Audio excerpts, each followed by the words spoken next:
Então temos apreciado estas noites aprender algumas verdades nesta primeira carta de Pedro.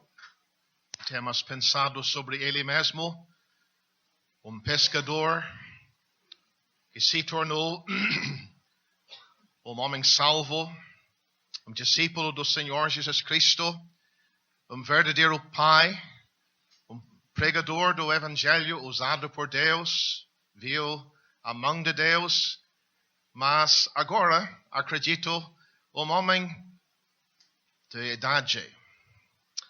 E antes de terminar os dias, escreve estas duas cartas. Ele mesmo diz na segunda carta que ele escreve para que os crentes se lembrem de verdades que hão de dar firmeza à luz dos problemas que haviam de surgir. Verdadeiro pastor faz nos lembrar de João capítulo 21, que o Salvador mesmo incentivou este mesmo Pedro, por amor a ele, para alimentar o rebanho, para pastorear. Então, o homem útil é sendo usado por Deus. Nós temos pensado sobre vários assuntos: salvação, santificação, a necessidade de se sujeitar. Mas o setor onde nós estamos, que começou em capítulo 13, versículo 18, é o assunto de sofrer. Pedro, acredito que guiado pelo Espírito, sabe da situação, da necessidade destes crentes nessas 5 províncias. Já estão padecendo, mas na nossa passagem esta noite podemos ver que Pedro, guiado por Deus, está prevenindo sofrimento maior. Na versão atualizada, a ardente prova realmente é ardente fogo. Meus irmãos, aqueles dias não eram fáceis. Mas quais são os recursos? Eu gostei de notar uma coisa. Em todos estes assuntos que eu já mencionei, Pedro volta para a cruz. Isto é muito precioso. Salvação. Em capítulo 1 ele fala do sangue. Mas não só sangue derramado, mas sangue aplicado. A palavra é a aspersão do sangue.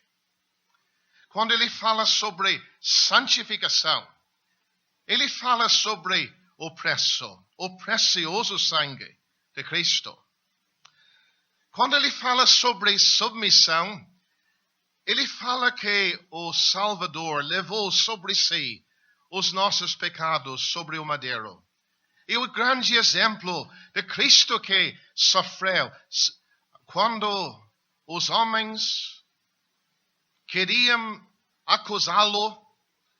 Nós nos lembramos deste versículo que já estudamos, o qual quando o injuriavam, não injuriava. Mas não só na vida, submissão até a morte da cruz. Mas ontem nós já ouvimos, nesse setor de sofrimento, o supremo exemplo de Cristo.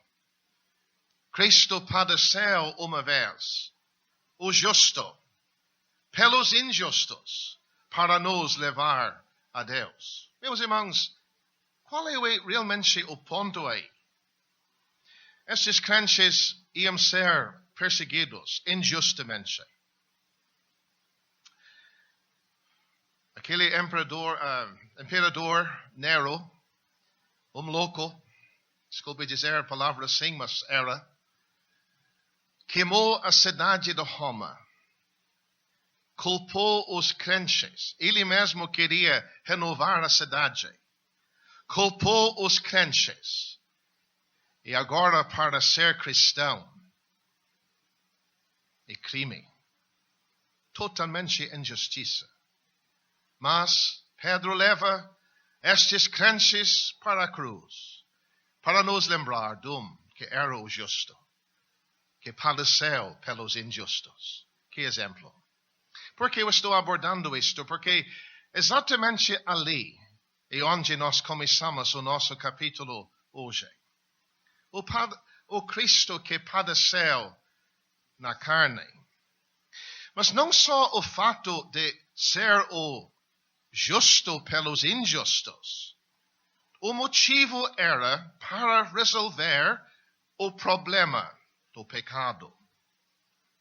Então, o argumento de Pedro é: nós sabendo que Cristo padeceu na carne por nossos pecados, nós devemos armar, vamos notar esta palavra, armar a nós mesmos com um pensamento. Nós já ouvimos em capítulo 1 sobre a necessidade da mente, de cingir os lombos dos entendimentos. Agora é o mesmo assunto. Nós com este pensamento sempre diante de nós, meu Senhor sofreu pelos pecados. Como é que eu posso pecar? Se há uma escolha, sofrer ou pecar para o crente, nós devemos optar a mesma coisa de Cristo. Ele sofreu. Não que ele podia pecar, claro que não. Nada neste versículo tem esta ideia. Mas nós podemos, a escolha é, nós devemos aplicar a cruz assim na nossa mente. E isto abre para nós os primeiros 6 versículos. A mudança que a salvação deve trazer. Nós entendendo o valor da morte de Cristo por mim. Será que eu posso viver no mesmo jeito? Ele diz, já gastou tempo demais servindo à vontade dos gentios. Tempo já perdido demais na sua vida. Então ele diz para nós que nós devemos viver o resto da nossa vida, do nosso tempo, fazendo a vontade de Deus. Então, versículos 1 a 6, o armamento de um pensamento positivo quanto à morte de Cristo. Versículo 7 abre para nós outro assunto. O fim está chegando. Ele já tem falado sobre tempo. Mas tempo é curto. Meus irmãos, eu espero com a ajuda de Deus esta noite, este ponto seja bem levado a sério por todos nós. Tempo corre. Tempo passa. Mas o fim está prestes a acontecer.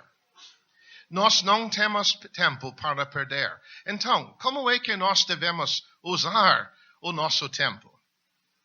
Nós temos, sobretudo, não agora uma armadura ou uma arma de pensamento, mas uma ardente amor provado no nosso comportamento diário. Note, na nossa maneira de agir com o outro, nós lemos sobre hospitalidade. Versículo 10, o uso, a administração dos dons. Irmãos, vamos abordar isto esta noite. Deus dá dom para ser usado para o bem dos outros. Não é para nos promover, mas para a bênção dos outros. Então, vamos abordar até fim do versículo 11, o ardente amor. Mas versículo 12 e adiante. É este ardente prova que agora está diante de nós. Como eu já disse, Pedro prevê dias piores. Não estranheis, ele diz, a ardente prova que vem sobre nós, sobre vós, para vos tentar, como se coisa estranha vos acontece. Qual devia ser a reação do crente? Meus irmãos, é muito fácil para nós, em Porto Alegre, 2016, nós não temos nenhum medo que daqui a pouco vai chegar brigadianos para nos prender, para nos levar à cadeia, ou nos levar até o tribunal e até enfrentar a morte. Porque este capítulo aborda isto. A possibilidade de ter que sofrer até a morte. O que Pedro diz? Alegrai-vos no fato de serdes participantes das aflições de Cristo. Mais uma vez, ele nos leva de volta em pensamento para a cruz. Não é que o nosso sofrimento realmente acrescentando algum sofrimento que aconteceu na cruz, não. Mas a nossa associação com Cristo. Participantes das aflições de Cristo, para que também, na revelação da sua glória, vos regozijeis e alegreis. Se pelo nome de Cristo sois vituperados, bem-aventurados. Note bem esses dois versículos, duas coisas. Alegria. Bem-aventurança, porque sobre vós repousa o Espírito da glória de Deus.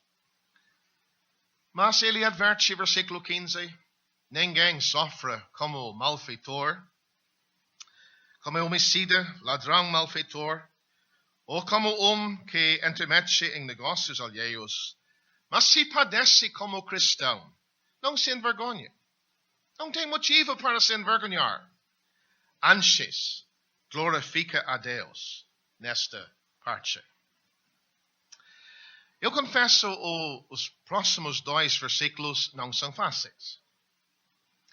Simplesmente porque nós teríamos que voltar para o livro de Ezequiel, capítulo 9, para entender o pano de fundo da linguagem do apóstolo Pedro. Se você lesse aquela passagem, os que sentiam as condições adversas, as condições entre o povo de Deus, pessoas espirituais, foram marcadas. E parecia que o juízo começou com eles. E Pedro está dizendo exatamente a mesma coisa. Estes sofrimentos que estão vindo é bem igual àquele tempo. Mas o que estava acontecendo naqueles dias? Aquele sofrimento realmente Deus estava permitindo para a bênção, para o desenvolvimento espiritual daquele povo. E, então, há um paralelo aqui. Possivelmente, estes sofrimentos permitidos por Deus poderiam se tornar uma bênção para o desenvolvimento espiritual dos crentes.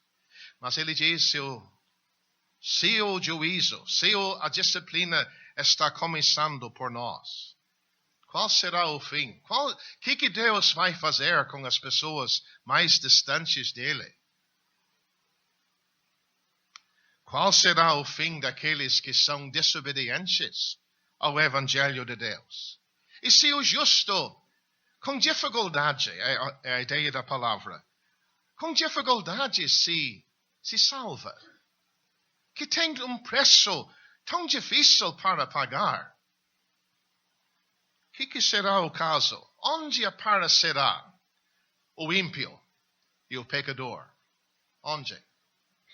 No lago de fogo para sempre. Esta é a resposta. Mas nós temos um versículo no final do capítulo muito precioso, que deve nos animar. Sofrimento, Deus permite. Deus pode permitir que todos nós passemos por dias difíceis. Quem sabe não perseguição como este povo. Mas, meus irmãos, devemos entender: o Pai permite que o Filho seja testado. Não para nos derrubar. Quer o nosso bem. Quer o nosso progresso. Olha como Pedro termina o capítulo. Ele diz: portanto, também os que padecem, segundo a vontade de Deus, encomendam-lhe as suas almas, como ao fiel Criador, fazendo o bem. Nós temos um Pai, temos um Deus, que tem o nosso bem, realmente, como o alvo de tudo que Ele permite na nossa vida. Então, este é o nosso capítulo. Eu sei que tem certos versículos que não são fáceis. Também o fator de cansaço, depois de 3, 4 dias de estudos. Às vezes, entrar em alguma coisa profunda perde a linha. Eu não quero fazer isto hoje. Quero ser o mais simples possível na maneira de apresentar este capítulo, para que todos nós, ouçamos a voz de Deus. Meus irmãos, vamos ficar à sombra da cruz esta noite, porque ali há descanso, há lições para todos nós aprendermos. Que Deus abençoe-nos esta noite. Então, se algum irmão quer me ajudar, ligar este capítulo com o capítulo anterior, etc., vamos ouvir. Capítulo 3 tinha terminado com Cristo, a destra de Deus, todo sujeito a Ele, os anjos, as autoridades, as potências. Mas a palavra pois, eu acho, volta para o versículo 18. É justamente isso que eu queria levantar. A pequena palavra pois Isto. indica uma óbvia ligação com o capítulo 3. Isto. É interessante o que ele diz, pois já que Cristo padeceu por nós, que Cristo padeceu por nós. Vamos gravar essa expressão na nossa cabeça. Já que Cristo padeceu por nós. Porque eu acho que devemos nos amar. Devemos nos armar a nós mesmos com esse pensamento. Ótimo, que Cristo padeceu por nós. Isto. Se Ele padeceu tanto por nós, então eu posso padecer um pouco por Ele. Ótimo. Isto mesmo. Seu João, Seu... senhor ia falar? Não, pode vir. Seu fulano de tal, ele mora em Capadócia. Ele se salvou. Grande dia. A notícia corre e as autoridades batem na porta. Fulano de tal? Pois não. Está preso.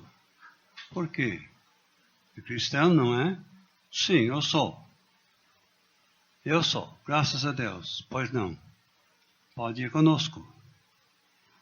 Sofre privações. Judiaria.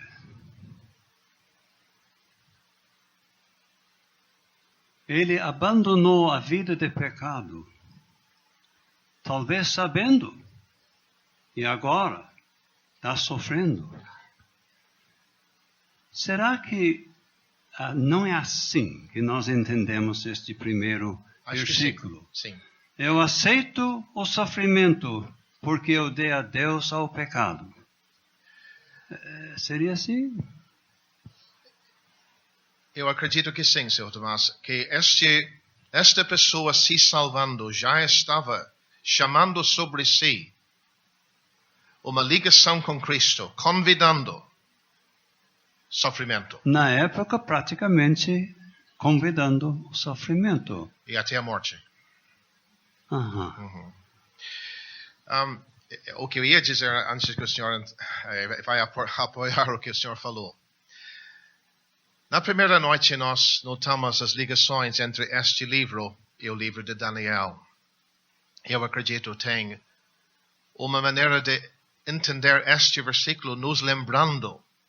Se lembra, por exemplo, dos 3 amigos de Daniel. Imagem de Nabucodonosor levantado.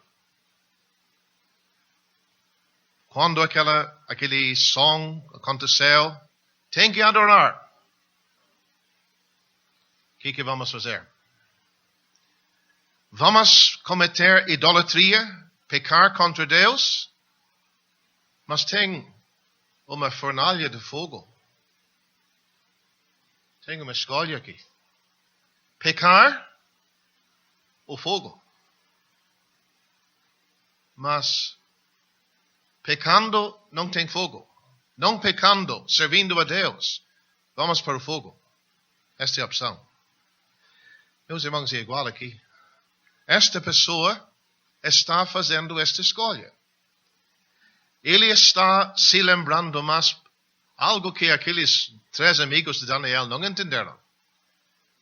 Há que sofreu sobre a cruz por mim. Para me livrar do pecado. Para resolver o problema do meu pecado. Será que eu vou negar sofrimento na minha carne, me lembrando que ele sofreu na carne por mim? Então eu vejo o paralelo aí, que quem sabe simplifica o versículo para nós. Sim? Eu concordo plenamente com o que foi dito, porque as pessoas naquela época chegaram ao ponto de fazer a sua própria escolha.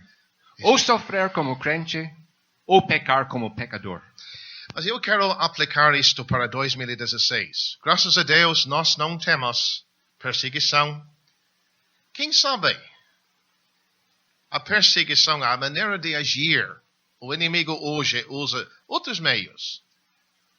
Quem sabe aquela moça na firma vai ser zombada? Crente. Maneira de vestir. Mas se eu colocar aquelas calças e vestir como mundana, vou escapar à zombaria. Mas Cristo padeceu por mim. Ele pagou o preço para me livrar de uma vida assim. Então, irmãos, há paralelo. Isto é só um exemplo. Será que nós vamos voltar para a nossa velha vida que nós vamos ter abordado nos versículos que seguem? Quando nós estamos ao pé da cruz, vendo o que Cristo fez, o preço dele, eu não posso voltar. Eu tenho que optar pelo sofrimento.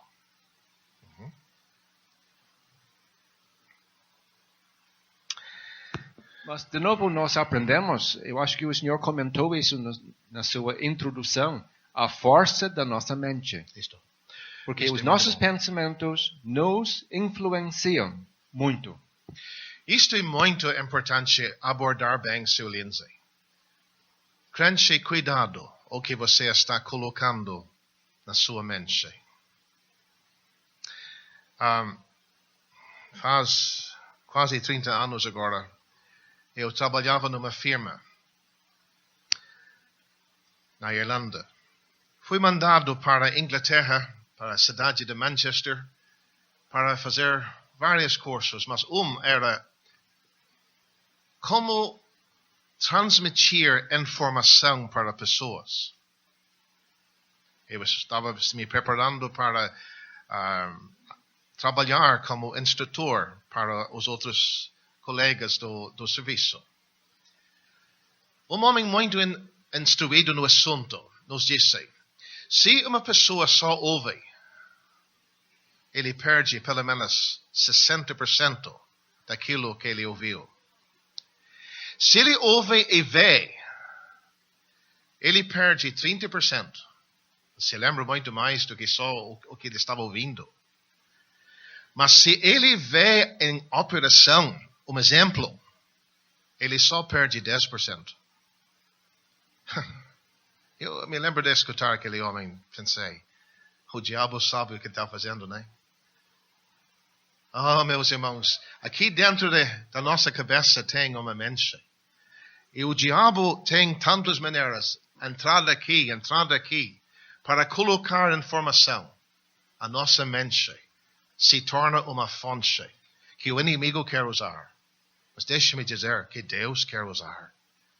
O que nós estamos colocando na nossa mente? Convicção para Deus. Nós temos que ter aqui.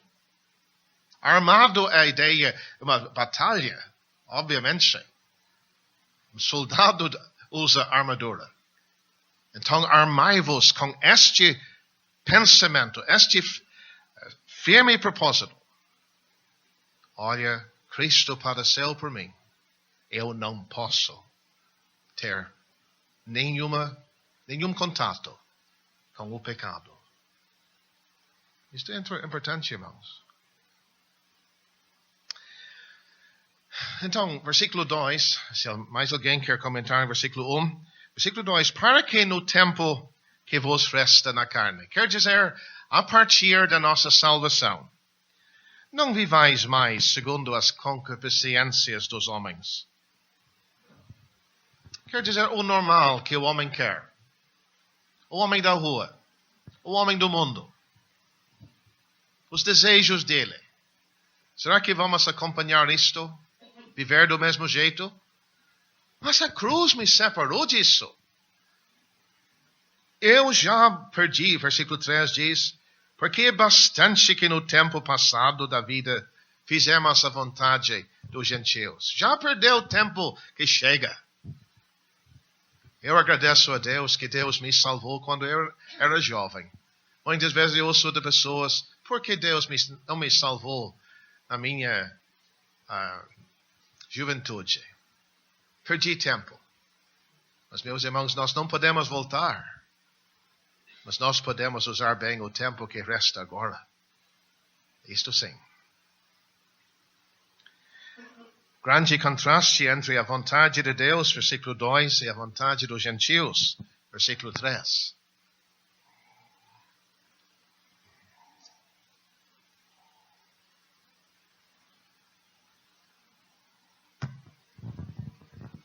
É impressionante, seu João. A maioria de nós aqui hoje de noite, nós estamos no tempo que resta. No período após salvação até o fim. Vamos resumir o ideal, correto e certo, em 4 palavras. A vontade de Deus. Que alvo, que sublime. Imagine só.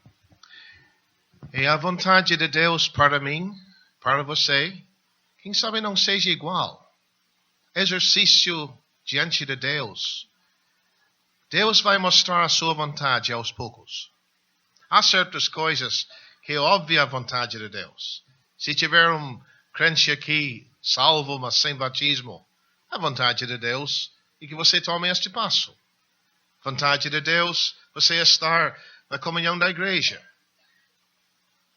Vontade de Deus para você colocar a sua vida sobre o altar para ser útil para Deus. Claro.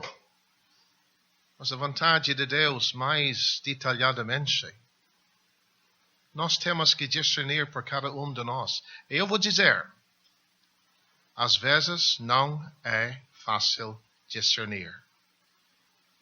Eu tenho experiência disso. Mas, andando com exercício diante de Deus, Deus vai manifestar a sua vontade. Eu tenho experiência também disso. A vontade para estes dispersos crentes vivendo em situações difíceis, a vontade de Deus não era nada fácil. Pois é. Porém, eles tinham recursos que os que estavam perseguindo eles não tinham. Esta é exatamente a resposta. Deus dá o recurso para a hora de necessidade. Em todas as nossas vidas é assim. Às vezes, Deus coloca o crente numa situação, quem sabe, difícil, mas dá graça para o crente para encarar aquilo. Então, a vontade de Deus aparece aqui no início desse capítulo, também aparece no final do capítulo, versículo 19. Portanto, também os que padecem segundo a vontade de Deus. A vontade de Deus pode quer dizer sofrimento para mim. Pode? Então, eu tenho de aceitar isso. Isto? A vontade de Deus pode nos levar até um leito no hospital. A vontade de Deus levou o apóstolo Paulo para uma cadeia.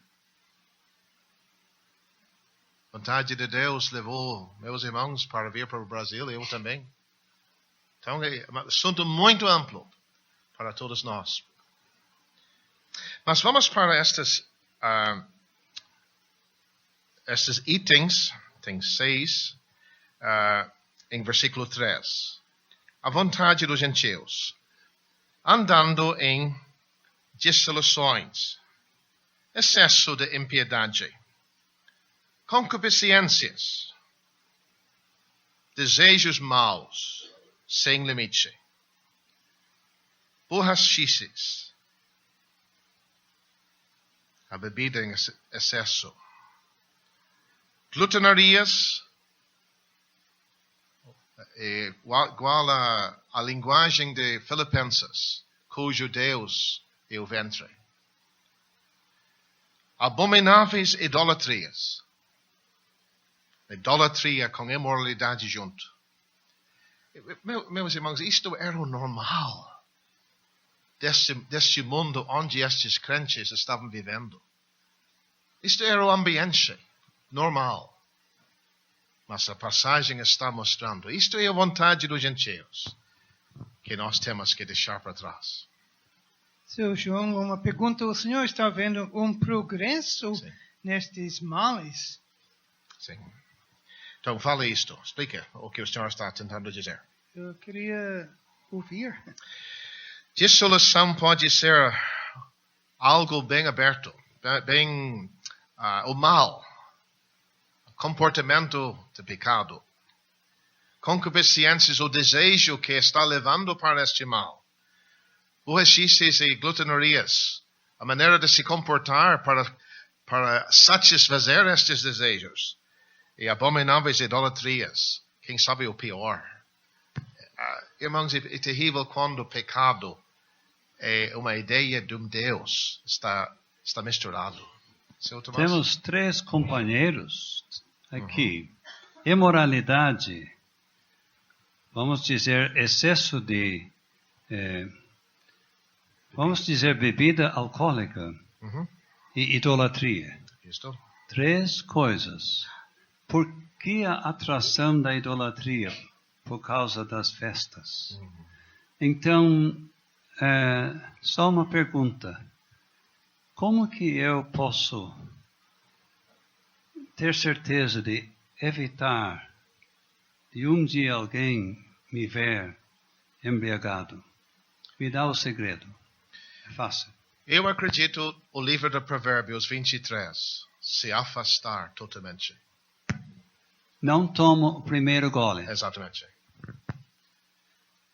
Voltando para Gênesis capítulo 9. A primeira referência para a bebida forte era Noé. Olha a vergonha. Olha o que levou. O homem, acredito, salvo.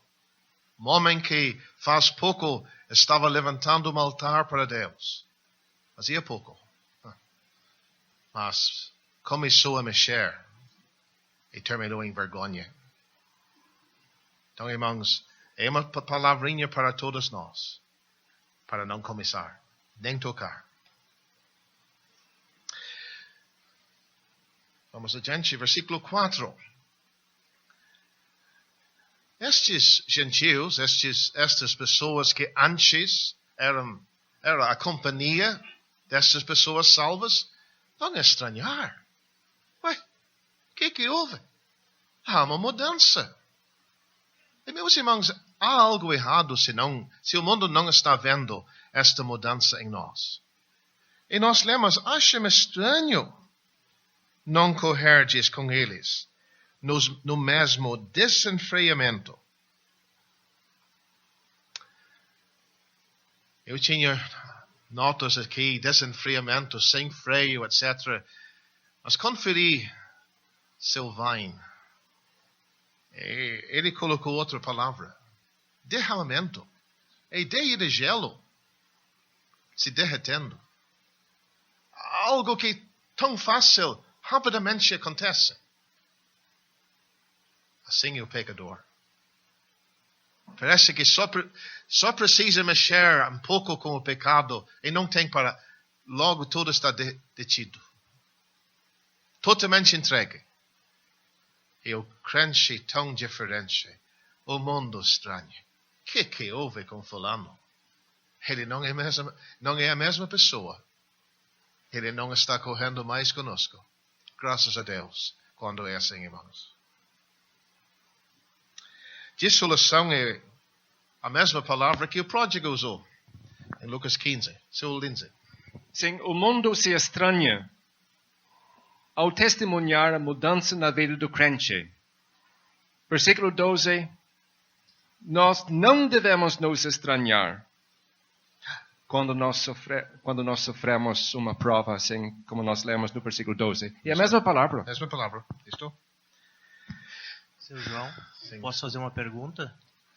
Sim, seu Rafael. Pensando nos tempos de Daniel, no tempo da fornalha, e pensando no exemplo que o seu Tomás citou, daquele recém-salvo, nesses tempos dessa carta, e pensando nos dias de hoje, é possível que tenha crentes que tivessem tido medo da fornalha e tivessem adorado ao rei? Tivessem, quando a polícia bateu na porta, perguntando se tinha se salvado, dito, não é bem assim? Ou algum crente no dia de hoje também ficar meio diluído no meio dos não crentes? Seu Rafael, acredito que esta passagem dá a resposta. A escolha é ou evitar o problema e pecar, ou seguir o exemplo de Cristo que padeceu na carne. Então nós ficando à luz da cruz, da morte de Cristo. Eu não posso me negar como crente. Eu não posso, como os rapazes em Daniel, abrir mão da minha convicção e dobrar diante do ídolo. Não posso. Este é o verdadeiro crente. Alguém que tem estado diante da cruz. Eu penso no próprio Pedro, que negou o Senhor Jesus Cristo 3 vezes. Mas acredito que o homem que passou por aquilo é apto para ajudar-nos aqui. Ele já sabe a falha. Ele não vai fazer isto mais. E o mesmo no livro dos Atos, que estava pronto a se levantar diante dos judeus e dizer, desculpe usar a palavra forte, na cara deles, vós crucificastes. E não estava mais escapando, evitando o problema. Não era uma entrega total no caso de Pedro. Não. Era uma falha com recuperação. Eu acho que Davi quer usar. Não? Desistiu? Ele, mais do que ninguém, pode falar que incentivar a coragem desses crentes agora nessa carta, né? Eu comentei ontem de noite, quem sabe nós não temos feito isto na carta como devíamos, nos lembrando da própria experiência de Pedro e como ele aproveitou até das falhas dele para agora ajudar os crentes a evitar o problema que ele já passou. E seu João? Desculpe, Vinícius. Não, seu Roberto, Senhor, Não, só lembrando que Pedro, ao negar o Senhor Jesus, ele sofreu muito com aquilo, espiritualmente. chorou. Tristeza e lágrimas. Sim. Então é bom lembrar. Listo. Só lembrando de Pedro, já estava preso e condenado à morte para o próximo dia, amarrado aos soldados, e Seu Vinícius, por que ele dormiu? porque estava tranquilo, Sim, Confiado. porque ele estava tão tranquilo. confiado no Senhor. Acredito que tem outra resposta. Meu Salvador tinha dito para Pedro em João 21, quando tu és velho, eles vão te levar para um lugar que tu não queres. Ele não estava velho ainda. Pedro estava confiando na palavra do Senhor e dormiu mesmo lá na cadeia. Uhum.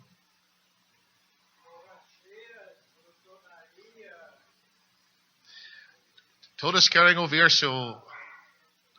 Não. Vamos ouvir. O senhor vai deixar na mesma linha só borracheira, glutonaria e bebedice?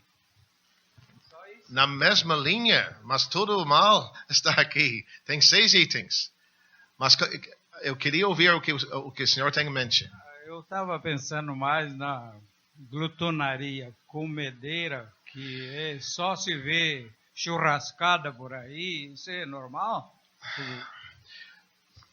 Eu sei que brincamos sobre isto, mas meus irmãos, o mundo corre atrás, a vaidade.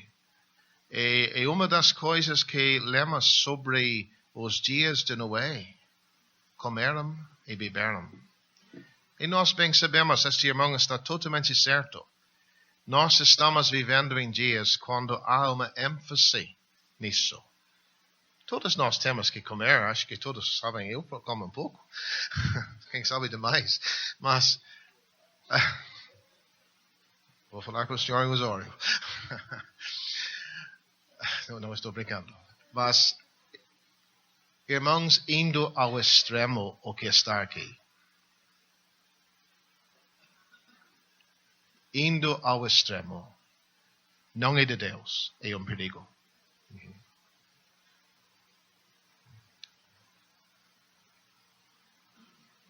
So, Ezequiel.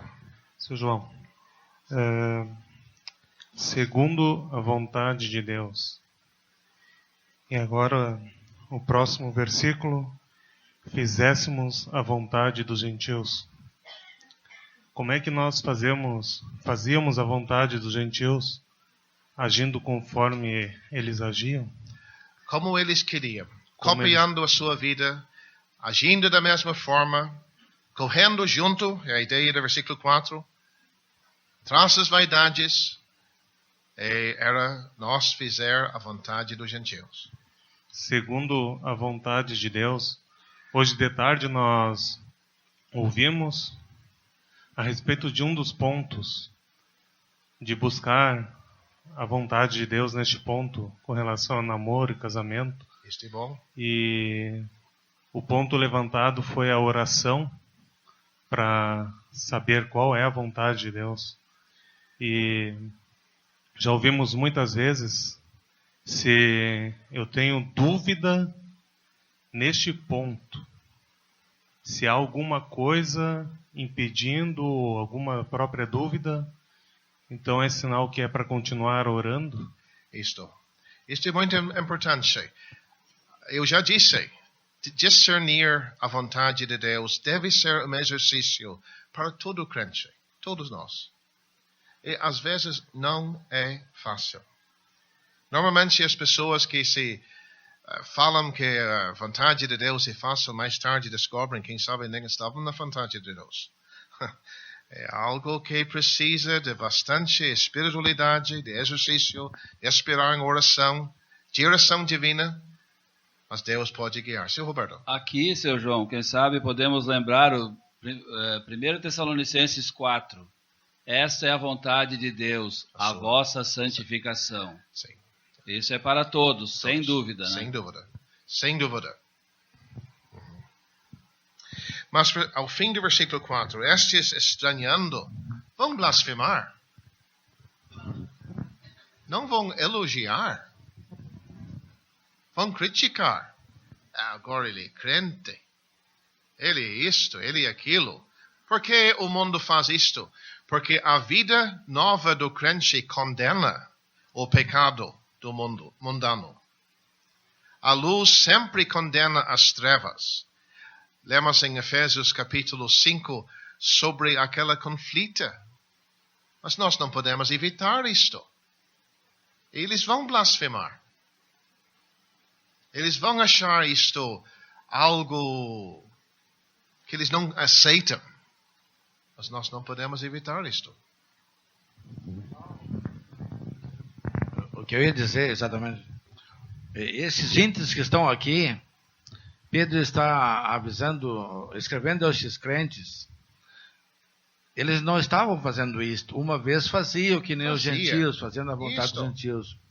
Mas isto agora não faz, eles não fazem mais isto. Exato. Antes fazia a vontade dos gentios. Os Exato. gentios, como já foi mencionado outro dia, esta carta é bem parecida com Efésios. Sim. Os gentios pagãos que não conheciam a Deus faziam estas coisas. Isto. E nós outrora, antes da nossa vida da salvação, também fazíamos isto. Mas não é de se esperar da vida de um cristão viver nesta vida. Não, de jeito nenhum. Então Pedro tem uma carta para avisar e alertar aqueles crentes naqueles dias. Ele não via aqueles crentes fazendo isto, mas escreve uma carta e que hoje estamos lendo e estudando, servindo nos dias atuais de nós, os crentes, os dias da igreja. Isto não é a prática do crente. Outrora antes. Não é? Ótimo, sim, exatamente. Qual devia ser a nossa reação quando o mundo nos blasfema? Reagir? Não. Os quais hão de dar conta a Deus. Deixe com Deus. Ter pena deles quando estão falando mal. Se lembra o Salvador? Pai, perdoa-lhes, porque não sabem o que fazem. Esta é a atitude do crente. Deixe com Deus, porque eles vão responder ao nosso Deus, hão de prestar conta ao que está preparado para julgar os vivos e os mortos. Vivos e mortos fisicamente, irmãos. Aqui não tem o sentido espiritual. Vivos e mortos. E porque é importante destacar isto à luz do versículo que vai seguir. Os vivos serão julgados no julgamento das nações vivas. Sim. Os mortos no grande trono branco. Exatamente. Mas como isto deve nos ajudar até em 2016, irmãos? Quando o mundo aflige o crente, quando aquele mundano começa a falar mal, fazer aquela piada do crente, zombar de nós, eu sei que isto não é fácil, irmãos. Eu passei por isto. Eu estudei num colégio onde eu era a única pessoa salva entre 600 alunos. E muitas vezes eu passei por problemas. Muitas vezes. Mas o que devemos fazer? Nos lembrar. Esta gente vai responder a Deus. Eu vou dizer isto. Anos mais tarde, daqueles guris, eu nem reconhecia ele, nem conhecia ele. Ele me reconheceu. Veio, pegou a minha mão e disse, João, não vai acreditar. Deus me salvou. Ele disse muitas vezes quando eu estava zombando de ti, te chamando nomes, eu tinha inveja. Eu queria ter a certeza que tu tinhas. Já passei por isto, irmãos. No capítulo anterior, Sim. nós lemos daqueles que perseguem os crentes, mas fiquem confundidos. Falam mal de vós como malfeitores. Fiquem confundidos os que blasfemam do vosso bom comportamento em Cristo. O importante para o crente é o bom comportamento. Exatamente. Na face destas oposições. Exatamente. Exatamente. Sim, Sr. Roberto. ali no versículo 4, acham estranho não correrdes com eles. Quando não éramos salvos, corríamos junto.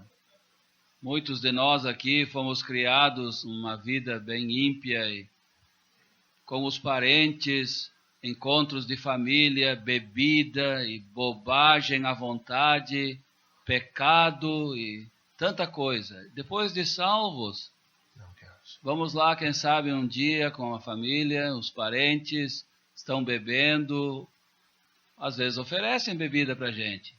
Não, muito obrigado. Às vezes dizem uma piadinha, a igreja não deixa. Não, não é a igreja que não deixa. Eu não preciso mais disso, não quero mais isso, eu estou muito bem sem isso. Que bom, seu Alberto. Às vezes, o fato de notar a diferença em você é uma voz que Deus usa. Do mostrar o pecado deles. Porque eu insisto... Seu João, quando o Senhor Jesus Cristo estava na frente de Herodes, Herodes se alegrou? O que o Senhor Jesus Cristo falou para ele? Nada. Mas tinha motivo. Herodes já tinha fechado a boca do testemunho que Deus tinha dado. João Batista. Vivos e mortos. Por que eu insisti que era no sentido físico? Por causa do versículo 6. Porque por isso, o fato que Deus vai julgar tanto os vivos como os mortos. Porque por isso foi pregado o Evangelho também aos que agora são mortos. Para entender o versículo bem, teria que colocar assim. Mortos salvos. Mortos, quem sabe, mortos por causa da sua fé em Cristo. O resultado de ouvir o Evangelho. Para que, na verdade, fossem julgados segundo os homens na carne, quer dizer, os homens poderiam atingir as suas vidas, mas há uma coisa que não poderiam atingir. Eles estão vivos para Deus. Não perderam nada. Deus vai dar o galardão para aquele marcha. Assim que eu entendo o versículo, se meus irmãos querem me ajudar, eu tenho lido em comentários que este é um dos versículos mais difíceis das cartas gerais, quer dizer, Pedro, João, Judas, etc. Eu concordo que não é fácil. Seu Tomás, pode me ajudar? Seria daí um versículo que ajuda. Quanto ao estado intermediário, com isto eu quero dizer, entre a morte e a ressurreição. Exatamente. Nós não temos muita informação, mas que temos, basta, com Cristo. Não pode faltar nada. E aqui, vivem segundo Deus. Ótimo. Com Cristo. Vivem segundo Deus. O resto é detalhe. Sim. A gente tem muita pergunta, mas nem precisa. Ótimo. Com Cristo, vivem segundo Deus. Isto é o máximo. Melhor só na vinda do Senhor. Como isto devia ter animado estes crentes com o perigo de se tornar mártir, né? Os homens poderiam os julgar até a morte. Mas a morte seria para estar com Cristo, vivos para Deus. Então ouviram o Evangelho e se salvaram pela graça de Deus, Sim. para que, na vontade de Deus, sofressem martírio, Sim. mas graças a Deus, sofrendo assim, entraram na presença de Deus mesmo neste estado nu. Isto. Quanto à alma. Quando a linguagem que seu Lins está usando de 2 Coríntios 5. Isto. Eu não tenho lido, não me lembro bem das minhas leituras sobre os mártires, mas eu sei que disse ao aguardar que acendesse o fogo, hoje de noite eu janto com meu Salvador. Imagine só. A parte do jantar era imaginação. Claro, sim. Então, vamos adiante para o próximo setor. Ou se alguém quer mais comentário. Então, versículo 7. Se nós tivéssemos a palavra já em versículo 1, temos de novo versículo 7. Fato. Fato, versículo 1, a morte de Cristo. Ele sofreu na carne. Agora, outro fator que deve influir na nossa vida. Qual é? Já está próximo o fim de todas as coisas. Meus irmãos, vamos aproveitar isto hoje. Será que acreditamos que o tempo se abrevia? Que a vinda de Cristo está à porta? Que o tempo para servir a Deus pode terminar esta noite? O tempo, o fim de todas as coisas está próximo. Eu queria perguntar para o senhor, já que nós temos martírio no versículo anterior, e nós lemos agora, está próximo o fim. Isto é, o fim da vida, mesmo por martírio, ou o fim devido à vinda do Senhor Jesus Cristo? Eu achava o fim de todas as coisas materiais. Quer dizer, por que colocar valor em coisas passageiras? Coisas que o último capítulo que Pedro vai escrever, 2 Pedro 3, vai descrever o dia quando até os elementos ardendo se desfarão. Todas as coisas materiais vão de cessar de existir. Ele diz que pessoas nós devemos ser. O fim de todas as coisas estão próximas. Mas veja só como os apóstolos muitas vezes introduzem o assunto da segunda vinda de Cristo para nos motivar Isto sim. a viver as nossas vidas como convém. Mas eu acredito que isto é o impacto que Pedro está querendo. Já, ele tem começado o capítulo com já o fato da morte de Cristo. Outro fato, o fim de todas as coisas. Qual deve ser a nossa reação? Se a reação do primeiro fato era a mudança na nossa vida, o afastamento da vida velha. Agora, o fato do fim de todas as coisas. Qual coisa tem valor? Servir a Deus. Ser sóbrio. E vigiar em oração. Amor fraternal. Usar os dons. Viver o pouquinho de tempo que resta. Não para as coisas materiais, mas a luz da eternidade. Então, tem dois assuntos aqui que ajudam para nos motivar, que nos ajudam a regular o nosso viver. No início do capítulo, esse pensamento, Cristo morreu, Cristo padeceu por nós. Isso deve nos regular. Mas também a segunda vinda de Cristo. Dois grandes assuntos para nos motivar. Seu João, a luz da eternidade, 2000 anos é como 2 dias. Então continuamos na beira. Sim. Tudo é temporário. Irmãos, a vida do crente tem um perigo de se agarrar com as coisas daqui.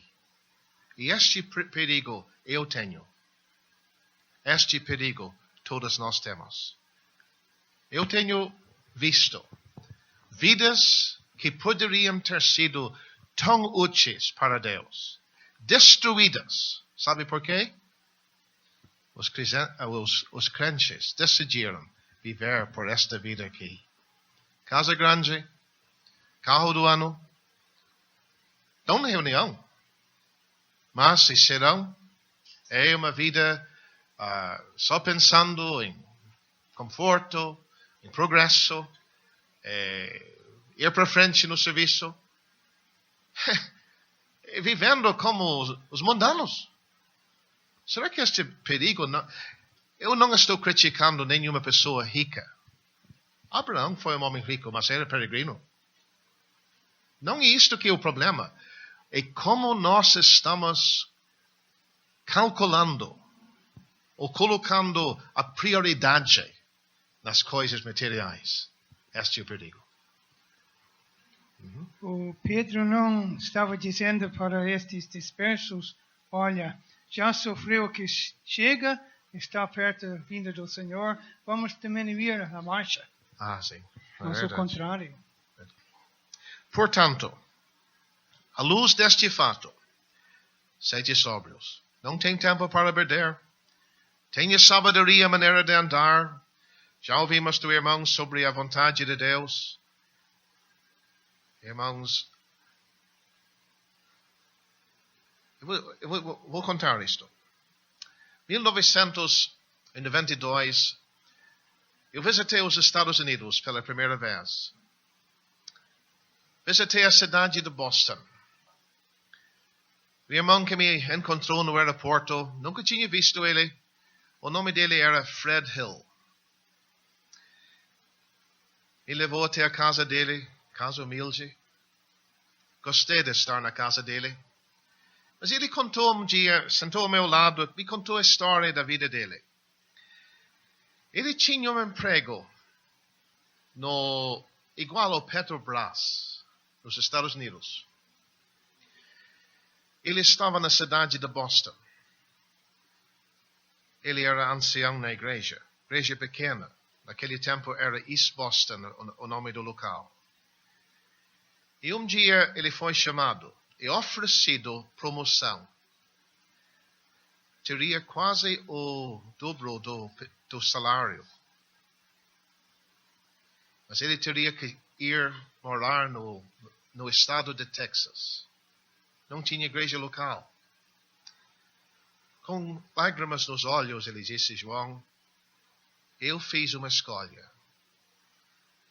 Ele disse, eu pensei na igreja em East Boston. Esta igreja é mais preciosa para mim do que 2 vezes o meu salário. Ele disse, eu fiz uma escolha. Eu sofri prejuízo num sentido financeiro. Mas eu não perdi nada, ele disse. Eu vi a igreja triplicar em números. Triplicar. Meus irmãos, como é que fica conosco? Será que as coisas deste mundo... Este irmão faleceu logo depois que eu estive lá. Ele não tinha muita saúde naquele tempo. Eu tinha uma gravação do enterro dele. Eu ouvi jovens, homens de tempo integral, falando sobre ele, como o irmão que mais ajudou em encaminhá-los para servir a Deus. Será que Fred Hill perdeu alguma coisa? Ele ganhou. Meus irmãos, seria o meu desejo esta noite, neste estudo em Porto Alegre, que todos nós, jovem, pensem sobre a sua vida. Qual é a prioridade que você tem? As coisas de Deus têm primeiro lugar? Ou as coisas deste mundo? O fim de todas as coisas estão próximas. Que Deus nos ajude. Só você pode fazer esta escolha. Fred Hill fez a escolha e fez por si. Não perdeu. De certo, o mundo teria achado ele louco. Absolutamente uma loucura. Mas não era não. Deus nos ajude. Sede sóbrios e vigiai em oração. Vigiai. Ficar do olho aberto.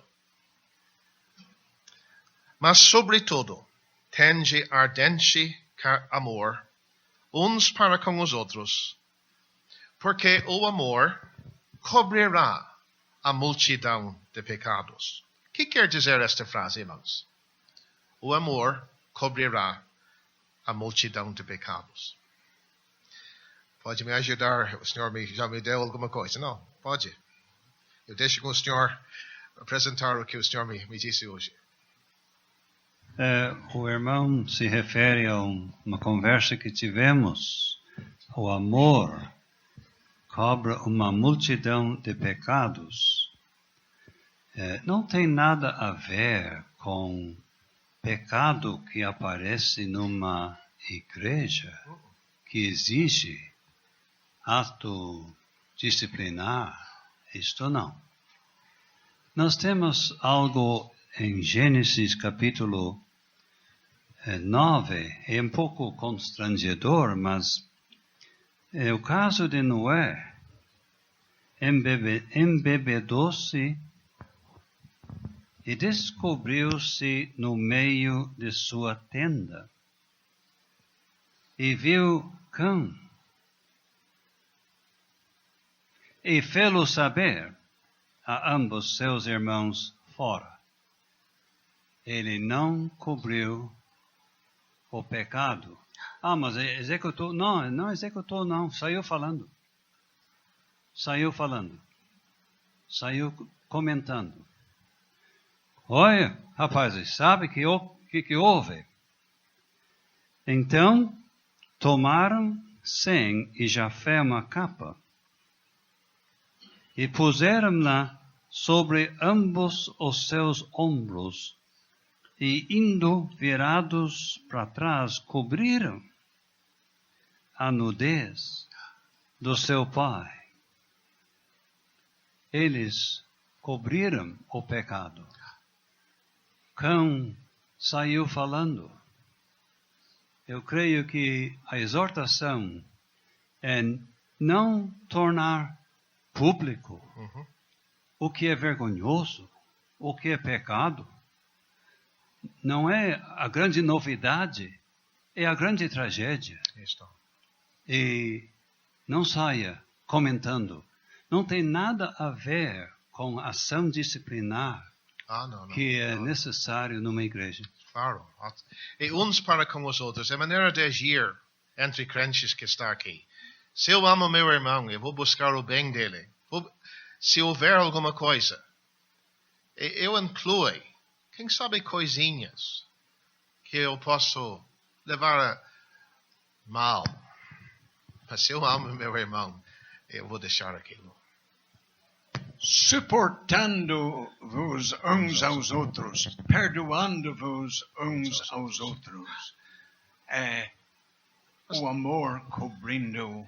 Confessando até as nossas falhas, para com os outros nós temos. Mas com a confiança que ninguém vai sair falando. Isto. Então, o amor.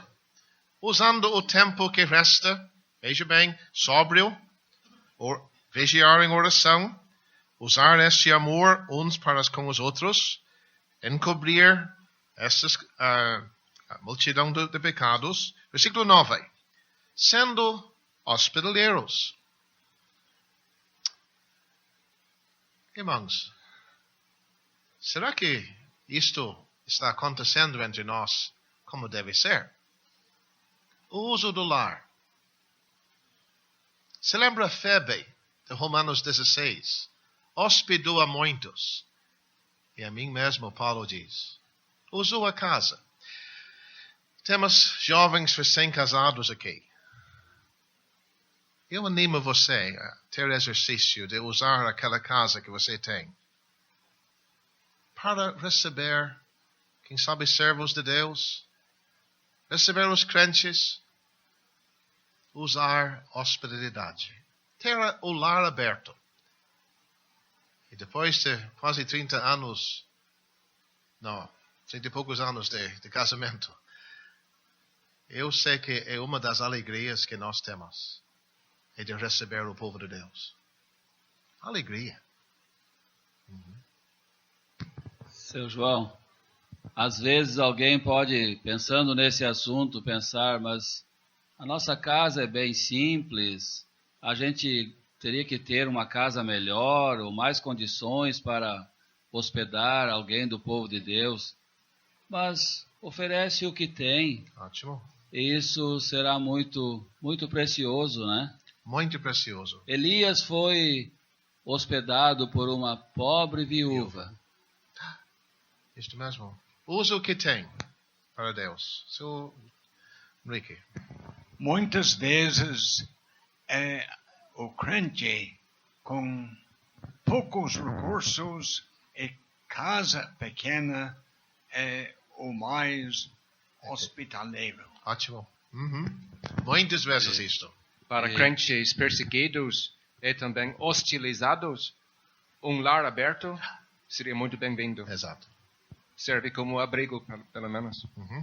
E podemos estar experimentando por esses dias essa hospitalidade. Claro. E depois desses estudos, poder estar reunido com esses amados irmãos que estão nos cuidando e comentar sobre a boa palavra que ouvimos. Quem sabe uma palavra de ânimo para as nossas irmãs?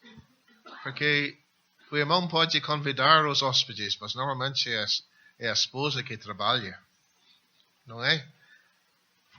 Minha irmã, o seu ministério nisso está sendo visto por Deus. E vocês não vão perder o seu prêmio. Foi a Marta que convidou o Senhor, não foi Lázaro. Pois é. E que privilégio ter o Senhor na casa. Isto? Sim, sem dúvida. Sem murmurações.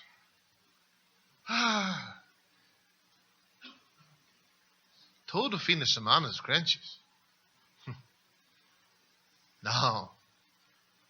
Ter o lar aberto, sem murmuração. Tanto a pessoa recebendo como a pessoa que está sendo recebido. Tomara que não tenha murmuração. Mas vamos entrar em versículo 10. Cada administre aos outros o dom como recebeu, como bons dispenseiros da multiforme graça de Deus. Nós passamos por cima no capítulo 1, o tempo estava correndo, nós lemos sobre várias tentações, capítulo 1, versículo 6. É a mesma palavra. Esta palavra é muito interessante estudar. Descreve várias cores, vários tons de cor. Mas a multiforme graça de Deus. Mas ligado com quê? O dom que Deus nos deu. O dom que Deus era algo dado gratuitamente por graça a nós. E nós somos dispenseiros. O que quer dizer isto, irmãos? Uns encarregados com algo que não é dele, né? A palavra multiforme, a totalidade dos dons, indica uma tremenda variedade. E talvez ninguém tenha igual o que o outro tem. Não. Há sempre um setor em que tem mais facilidade. Sim. A totalidade dos dons varia quase tanto quanto o número dos irmãos. Isto. Então, deveríamos usar o nosso dom para o benefício do outro. Isto é uma manifestação de amor da nossa parte. E mais uma maneira de utilizar o pouco tempo que resta. O argumento ainda vem. Eu vejo no versículo 7. Pouco tempo, fim está chegando, então use bem o tempo. Use bem o dom para o bem dos outros. Se este amor tem sido mostrado em perdoar e usar amor, em cobrir pecado, também em usar a casa, agora na maneira de utilizar a capacidade que nós temos para o bem dos outros. Seu João, o senhor explicou despenseiro? Que é isso? Um encarregado com o bem do outro, o mestre, o bem do mestre. Alguém que está administrando o que não é dele. Sim. Então, algo foi confiado a ele, exato. Ele vai usar e vai prestar conta um dia. Isto é muito solene, irmãos. Muitas vezes nós ouvimos, mas meu dom é muito pequeno. Você recebeu e você vai prestar conta como você vai usar. Mas eu não tenho muito dom. Não precisa ter muito dom. Cada vai usar o dom que tem para o bem dos outros. E nós temos exemplos, versículo 11. Se alguém falar, fale segundo as palavras de Deus, de conformidade com as palavras de Deus. Se alguém administrar, governar, administre segundo o poder que Deus dá. Seu Luiz Antônio. Não, só ia mencionar, se usar bem o dom, pode descobrir que tem outras coisas para fazer. Enquanto estou acomodado, sem interesse, quem sabe até de me levantar numa reunião para uma oração, não percebo quanto Deus tem já me dado e até de capacidade para desenvolver na minha vida, espiritualmente. Isto é muito importante ouvir hoje de noite. Eu vou dizer publicamente, a primeira vez que eu ocupei a plataforma, eu disse nunca mais. Eu não tenho dom. Acho que estava errado. Deus estava me dando a oportunidade para falar publicamente. Mas se alguém tivesse me dito aquela noite, um dia, tu vai estar no Brasil falando em português, pregando o Evangelho, de jeito nenhum. Mas tinha que ser desenvolvido. E trabalhando e usando o pouco que tem, pode descobrir que tem capacidade. Seu Tomás. Na linha da contribuição do nosso irmão Luiz, dom não usado se torna um dom atrofiado. Isso é muito bom. Dom usado é um dom desenvolvido. Isso. Então, falar, administrar, segundo o poder que Deus dá. Por quê? Para que em tudo Deus seja glorificado por Jesus Cristo, a quem pertence a glória e poder para todo sempre. Veja bem, 2 motivos de usar bem o dom. Para o bem dos outros. Para que Deus seja glorificado por Jesus Cristo. Então a glória de Deus e a bênção dos outros. E os 2 motivos. Então temos que ir adiante, irmãos. Versículo 12. Estamos já entrando no setor final do capítulo. Amados, até esta palavra comove meu coração. O coração do pastor que está aqui. Ele vai falar de sofrimento pior do que eles já experimentaram. Ele diz, amados, não estranheis a ardente prova. A versão atualizada diz, o ardente fogo. Nossa versão diz que vem, que está no meio de vós. Atualizado diz, para vos tentar, como se coisa estranha vos acontecesse. Nós bem sabemos, esta carta foi escrita mais ou menos no ano 63. Dentro de 12 meses, aquela perseguição de Nero ia sair.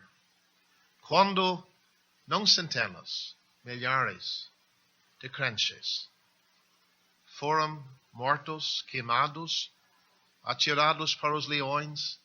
Dias terríveis. Dias que nem imaginamos o que era. Pedro, guiado por Deus, está prevenindo este acontecimento. Muito fácil para nós falar aqui hoje à noite. Se o nosso Brasil se tornasse uma Cuba dos anos 60, o que aconteceu com nossas igrejas lá? Onde os missionários foram mandados embora. Muitos crentes enfrentaram cadeia. O Rafael já visitou Pequim. Crentes lá muitas vezes estão na cadeia. Como é que fica conosco? Teríamos coragem para continuar? Só Deus que sabe o futuro, irmãos. Só Deus que sabe. Será que aquele que manda a prova para o seu povo não há de mandar o recurso? Mas exatamente o que vamos ter aqui. A mesma passagem que está prevendo estes dias maus, temos os recursos. Alegria. Bem-aventurança. Não sofrer como crente, mas ter o recurso a sofrer como crente cristão, aliás. E glorificar a Deus nisso. Estes são os recursos. Tem um tipo de perseguição em surgimento no mundo ocidental, que são grupos que se apresentam como ofendidos e conseguem promover leis que impõem penalidades pesadas se determinados assuntos são mencionados. Isso é o que mais está perto de nós. Chegar a um ponto de não poder mencionar pecado, chegar ao ponto de não poder mencionar que a salvação é apenas por Cristo. Sim. Que só há um Deus e um mediador. Isto está acontecendo, irmãos. Isso não é só uma possibilidade. Não são das nossas igrejas, mas há um casal na Irlanda que não queriam preparar um bolo que promovia um tipo de pecado. Foram processados e perderam. E perderam muito dinheiro também. E tem que pagar o custo do processo. Sim. E a mesma coisa acontece em algumas comunidades evangélicas que foram escolhidos como alvo de determinados grupos. Yeah. E eles perdem e depois quebram financeiramente por ter que pagar pelo processo. Sim. Mas Deus abençoe. Este casal, mesmo, eu não sei, eu nunca falei com eles, tem falado publicamente da graça de Deus nas suas vidas. E tem tido a oportunidade a explicar, nós somos salvos. Nós não podemos, nós temos que colocar a palavra de Deus primeiro em nossas vidas. Deus tem sido glorificado. Então, versículo 13. Mas alegrai-vos no fato de serdes participantes das aflições, associado com Cristo. Para que também na revelação da sua glória vos regozijeis e alegreis. Como nós descobrimos no capítulo 1, é possível sofrer e ao mesmo tempo se alegrar. Isto? É justamente isso que nós temos aqui. Mas alegrai-vos no fato de serdes participantes das aflições de Cristo. Devemos acrescentar, essas aflições de Cristo não têm nada a ver com os sofrimentos expiatórios de Cristo sobre a cruz. Nada a ver. E o desprezo dele, e também o vitupério dele. Eu nunca me esqueço uma palavra de ministério que eu ouvi quando eu era guri. Irmão, que nem era de tempo integral, visitou a nossa igreja, leu estes versículos. Ele disse, irmãos, o crente em Pedro sofre. Deus dá graça para ele poder sofrer. Mas a medida de sofrer agora vai decidir a medida da glória que ele gozará eternamente. Isto é muito... Podemos ver isto aqui. Na revelação da sua glória, vos regozijeis e alegreis. Quer dizer, quando nós estamos lá, olhando para trás, o que nós vamos ver? Que privilégio que era de associado com o nome de Cristo. Nós vamos ver amanhã de noite, Sr. João, que só por um pouco de tempo o sofrimento daí eterna glória. Ótimo. Muito precioso. A sua eterna glória. Mesmo que Deus vai ter. Os discípulos se alegraram, se regozijaram por haverem sido dignos de padecer afrontas pelo nome de Jesus. Isto. Senhor Roberto. Essa alegria faz parte daquela alegria da salvação de que nós lemos? Está ligado? Na vida cristã, não só no momento em que fomos salvos, mas durante a vida depois. Sim. É interessante que não são as aflições que tiram essa alegria. É o pecado que tira essa alegria. Davi, Salmo 51, quando ele disse, torna a dar-me a alegria da tua salvação. Não foi na guerra que ele perdeu a alegria, foi lá em casa quando ele caiu. Mas Pedro e João se alegraram que eram dignos para sofrer pelo seu nome. Mesmo sofrendo mesmo, açoitados. Isto. Então, versículo 14. Se nós tínhamos em versículo 13 as aflições de Cristo. Agora, versículo 14. Se pelo nome de Cristo. Quer dizer, levamos este nome conosco. Pelo nome de Cristo. Sois vituperados, bem-aventurados sois, porque sobre vós repousa o Espírito da glória de Deus. O Espírito da glória de Deus. Acredito que esta é a única referência na nossa Bíblia aqui. O Espírito Santo. Já tivemos o Espírito de Cristo em capítulo 1. E esse 11, repousará sobre ele o Espírito do Senhor. Isto. Será que se refere a um característico único na vida, uma fragrância única na vida destes sofredores, algo que os demais não têm. Por aí? Que nestas horas a presença do Espírito, o recurso da presença dele fica no máximo. Esta é a ideia que o Senhor está colocando? Que gozam comunhão com Deus através do poder do Espírito? Eu tento reduzir isto a termos acessíveis. Nós escutamos um crente destes e nós percebemos, ele tem algo que está faltando para nós. Ele tem uma fragrância. Sim. Escute a adoração, a oração dele. Escute a conversa dele. Ele tem algo que nós, os demais, não temos. Porque tem um preço alto para ter. Versículo 15. Que nenhum de vós padece como homicida. Pedro, o Senhor quase foi isso.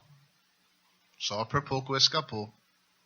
Ou ladrão, ou malfeitor, ou como o que se intermete em negócios alheios. Negócio que não é da gente. Mas se padece como cristão, não se envergonhe, antes glorifique a Deus nesta parte. Cristão, que pertence a Cristo. É interessante notar, versículo 13, as aflições de Cristo. Versículo 14, o nome de Cristo. E agora, cristão. Que está ligado com o nome dele. É interessante como que o apóstolo Pedro fala mais da glória, quem sabe, de qualquer outro sujeito. Sim. Por causa da sua experiência lá na transfiguração. Quem sabe? Na segunda carta, ele diz que nós éramos testemunhos. A glória magnífica. Seu João, sim. No Brasil tem programas sociais, por exemplo, seguro-desemprego. O governo dispõe certas parcelas para quem está desempregado. Muitos dão um jeitinho, trabalham por fora e pegam aquele dinheiro também. Isso se encaixa aqui nesse versículo? Certamente. E ladragem. Então, ladrão. O crente pode viver bem sem isso, né? Mas imagine a vergonha se for pego. Ele não vai sofrer como cristão, o crente. Ele está sendo perseguido por causa de algo que ele fez erradamente. Então, vamos entrar nesses 2 versículos. Porque já é tempo que comece o julgamento pela casa de Deus. Quer dizer, onde Deus habita. Como eu já tenho feito referência a Ezequiel 9, a casa de Deus. E os que estavam perto. E se primeiro começa por nós. Nós que pertencemos a Ele. Ele está mostrando que estes sofrimentos Deus está permitindo. E se Deus está permitindo que o povo dele passe por isso, qual será o fim daqueles que são desobedientes ao Evangelho? Se o justo, apenas, a ideia desta palavra no original, com dificuldade, com tanto sofrimento, se salva, onde aparecerá o ímpio e o pecador? Seu Henrique. Eu acho bom notar que está falando do justo se salvando, não o pecador se salvando. Isto, exato. O fato que os crentes sofrem, o fato que os crentes passam por dificuldades, provações, hostilidade e ódio neste mundo, deve ser um aviso muito sério para o pecador. Exato. Que o juízo para ele vem vindo. Isto. Já começou com o crente, Sim. através dessas perseguições. Sim. Mas, com certeza, a vez do pecador vai chegar. A ideia de julgamento pode ser a maneira de Deus nos disciplinar também. Sim. Que não é um julgamento por uma pena, por a coisa que nós somos culpados. Pedro está dizendo, este julgamento é Deus permitindo isto para a nossa disciplina.